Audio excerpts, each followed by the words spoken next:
Enfold Proactive Health Trust, Creating Safe Spaces, presents Demystifying Sexuality, a video series. Attitudes towards sex and sexuality. How do these form and impact us? Presented by Dr. Shoiba Saldana, co-founder Enfold Proactive Health Trust, obstetrician and gynecologist.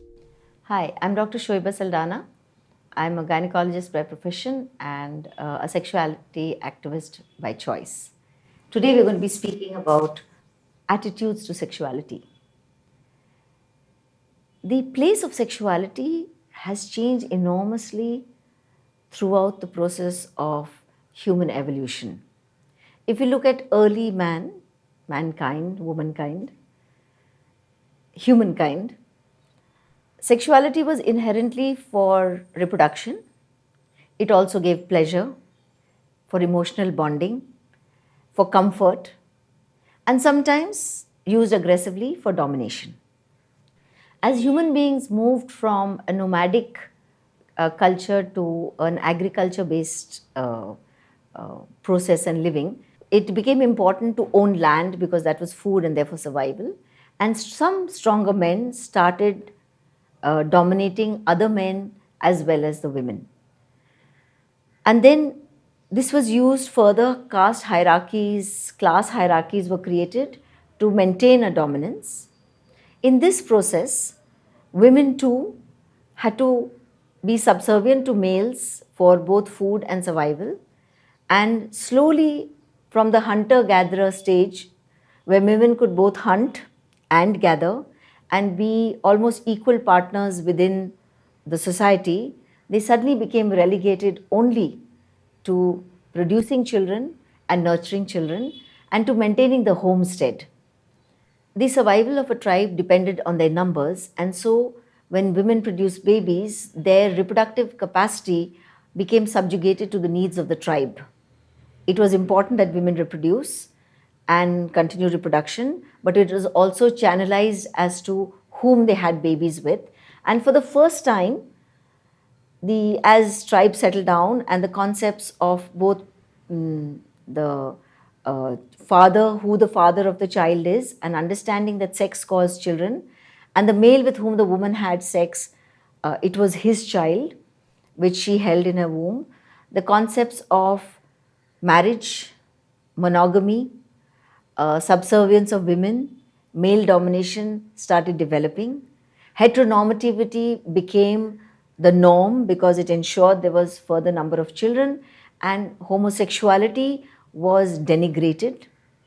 A woman had to be married to be able to have children so that they could be incorporated within the tribe and they had a father's name to be attached to. And so any sexual activity or any children produced out of marriage was stigmatized, ostracized, and there have been, as you know, so many, examples of women who have been beaten to death, which are called, what I would like to call, family terrorism, though people call it as honor killings. So these are the processes by which the natural urges for sex as reproduction, as pleasure, as a right for every human being was subsumed towards the needs of a patriarchal society. The greatest casualty of this skewed way of thinking was the individual's right to their own sexuality.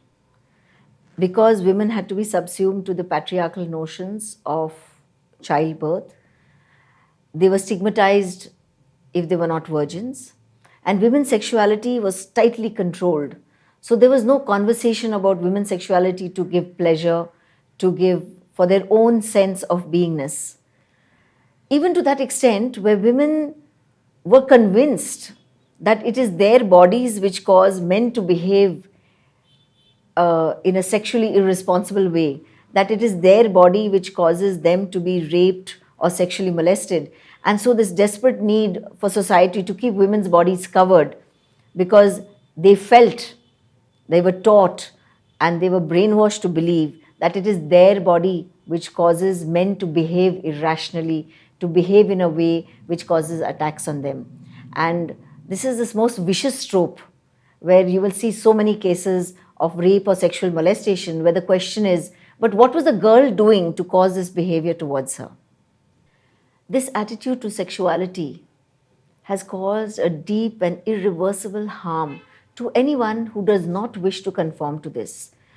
Homosexuals, transgenders, asexual, gender fluid, women who do not wish to marry, men who do not wish to marry, those who do not want to have children, all of them are stigmatized by the society, harassed, sometimes thrown out of their families, and so the biggest casualty is an individual's autonomy.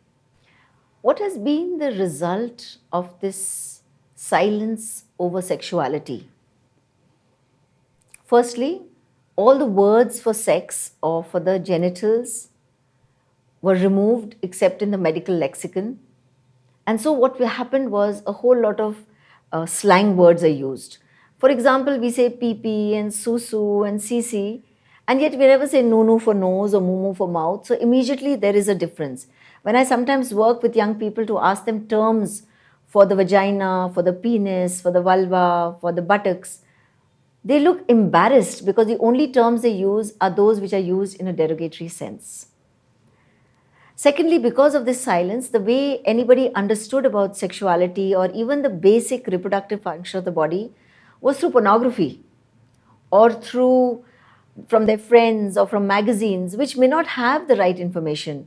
And of course, searches on the internet have constantly created skewed ideas where it leaves young people curious, unable to satisfy their curiosity, or sometimes scared by what they read because it's not verified information.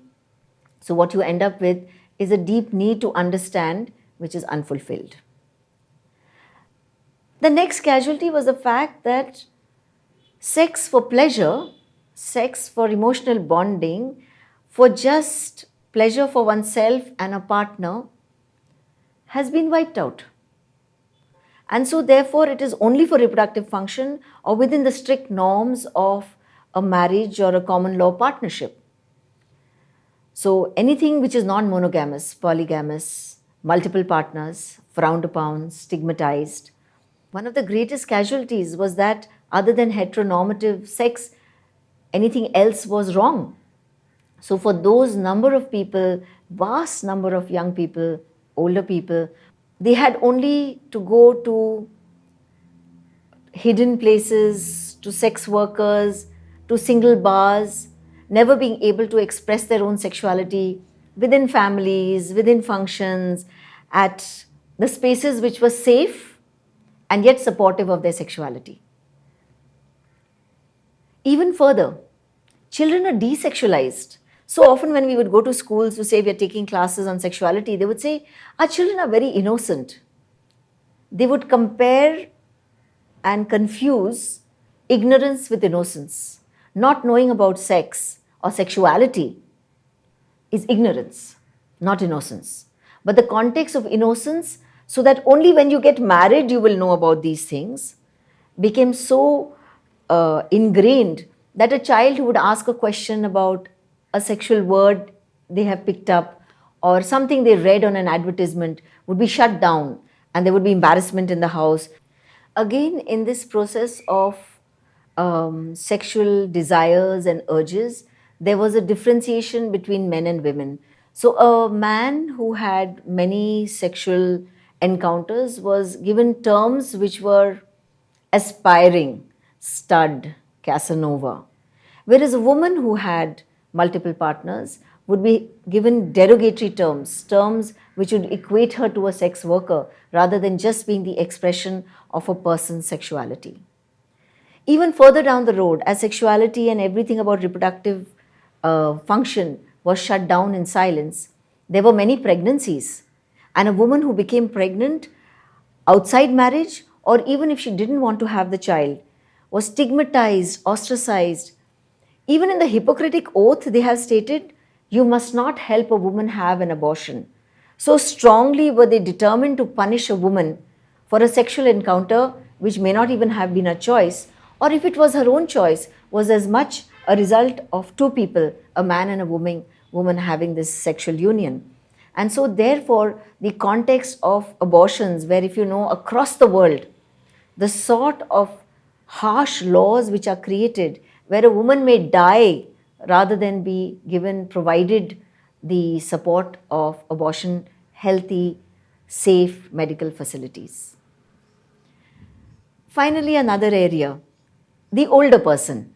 As much as we disrespect the fact that young children have a sexuality which is developing, we somehow seem to feel that when a person is older, and that is so much part of a patriarchal society, that when they're older, they should be wise, but not sexually active.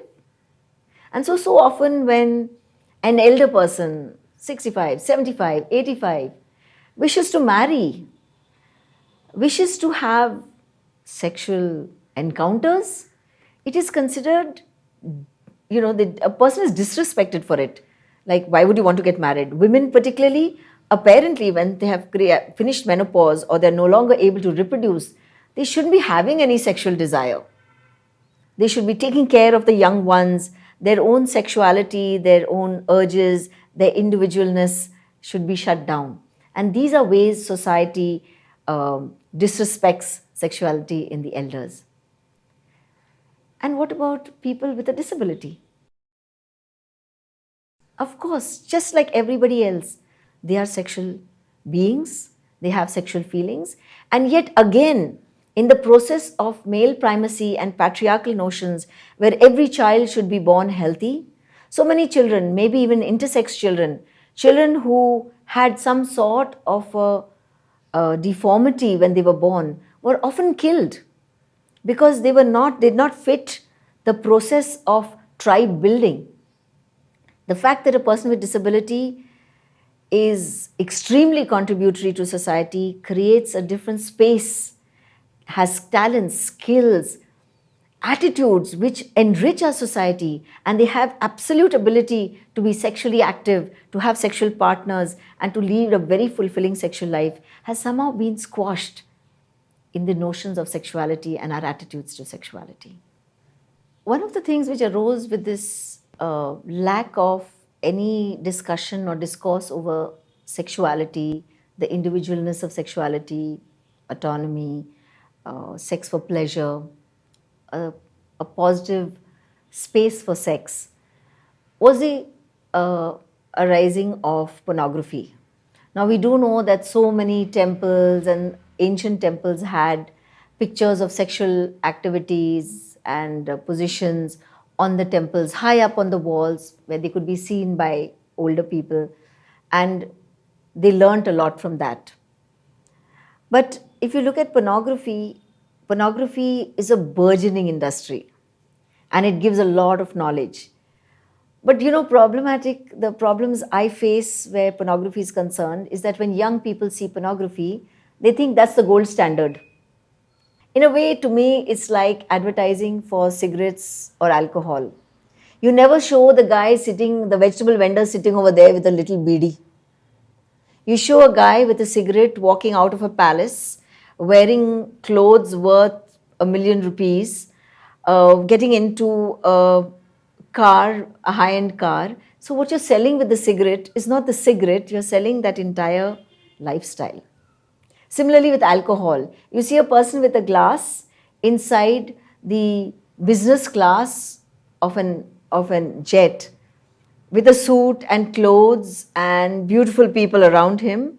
And so you're not buying that glass of alcohol, you're buying that lifestyle. And so with pornography, what you have is a depiction which is false. So they have these smooth, hairless bodies which are completely airbrushed. There are no wrinkles. Every human being has wrinkles.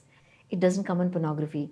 So when young people see pornography, it creates an absolutely unsurmountable level of what is okay.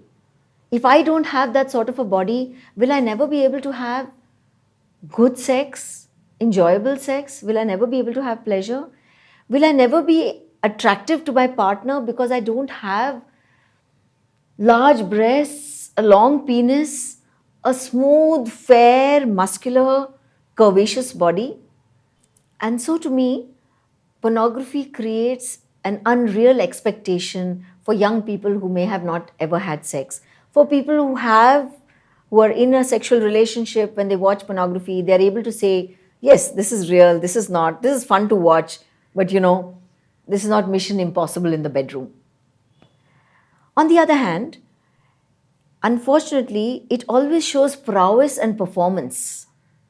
The spaces of a sexual act, giving connection, giving for each other, to each other, creating something which you take away from that sexual encounter, is completely lost. And so often I have young people asking, but can a person have sex with many people? And I'm like, have you been watching porn? And they go, yes. And I say, they probably filmed those sexual encounters across many, many weeks, and they have put it into a 30-minute video. That person has not been having sex with 12 people in 30 minutes. Believe me, that doesn't happen.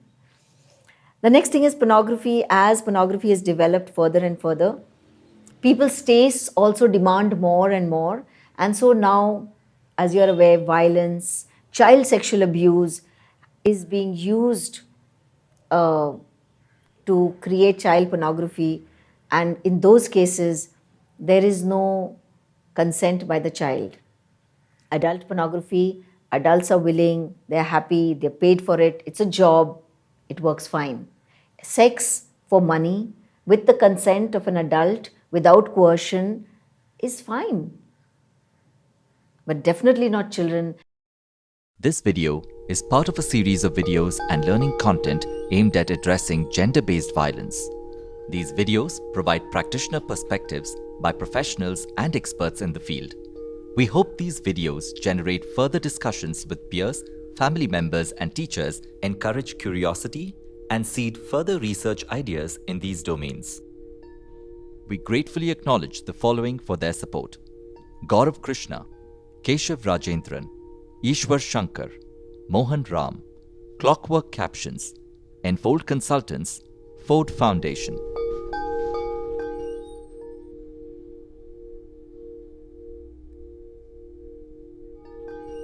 The copyright and other intellectual property rights in respect of this video belong exclusively to Enfold Proactive Health Trust, Enfold.